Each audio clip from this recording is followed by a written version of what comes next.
Hello, this is JB. I live in Green Bay, Wisconsin, and today I'm going to talk about the importance of asking questions before you volunteer to do something.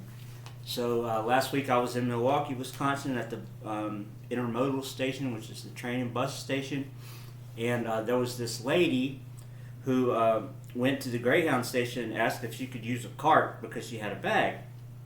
And they said, no, you got to go to Amtrak. They'll help you. You can't use ours. And then she went to Amtrak, and Amtrak said, no, you got to go to Greyhound. Can't use ours. And so the lady was like, oh my gosh, I got this bag, and I got to move it, and I can't because I'm a little late. She was young. She said she was like in her early 20s. But so I was there, and I was listening to what was happening, and I said, if you need help, I'll help you. Where is your bag?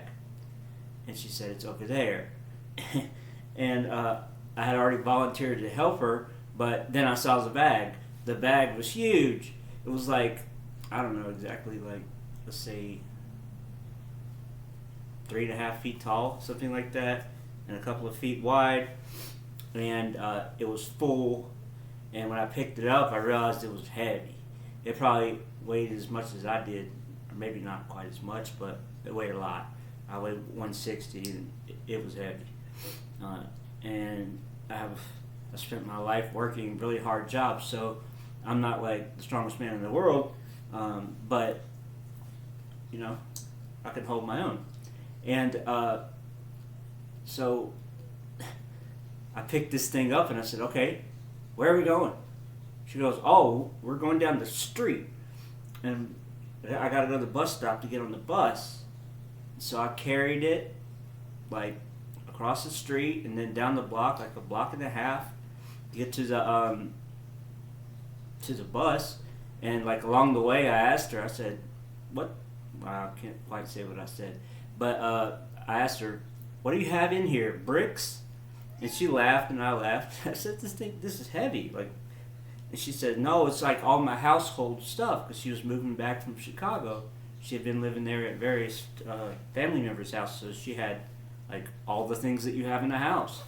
You know, like hair blower or hair dryer,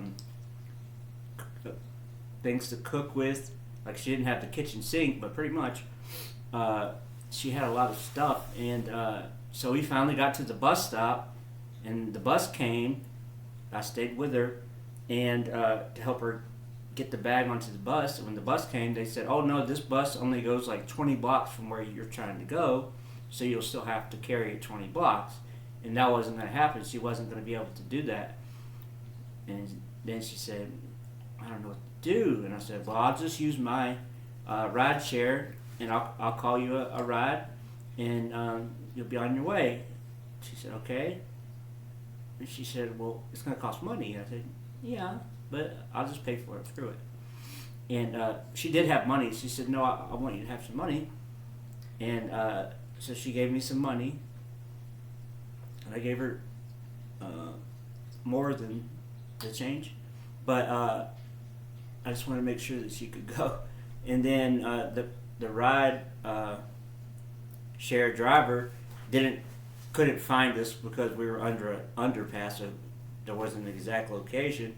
So we had to wait for him for a little while, and then she finally he came, and we had to lift. I had to lift the bag into the trunk, and we got it in there. And then she went on her way, and she got to where she was going, her family's home, and she was really nice to me and everything. She thanked me, and she was really nice. I could tell that she needed help. I don't want to really say like how I knew, but I could tell something was going on. And so that was that. And then the next day, she started texting me saying, I can't find my medication. What happened? So then I had to contact the Lyft driver and try to find her medication, and he didn't find it. But it was just a headache. I was trying to help, and they say no good deed goes unpunished. I didn't get punished, but like it wasn't that bad. But it, it was more than I bargained for. I thought I was just gonna pick up a bag, carry it, across the train station, and put her on the train. That would be it, or the bus, and that's not what happened. But I guess I got a good workout out of the deal. I got to use my muscles, and I made her day a little bit easier. But my whole point here is ask questions before you volunteer. Because if I would have asked her at the very beginning, where's this bag and how big is it? And I saw it, I don't think I can do that. I don't think I would have said that, but I might have. And especially if I knew how heavy it was. But once I volunteered to do something, I say I'm going to do something, I follow through, even if it's not fun. Anyhow, that's all. Thanks for listening.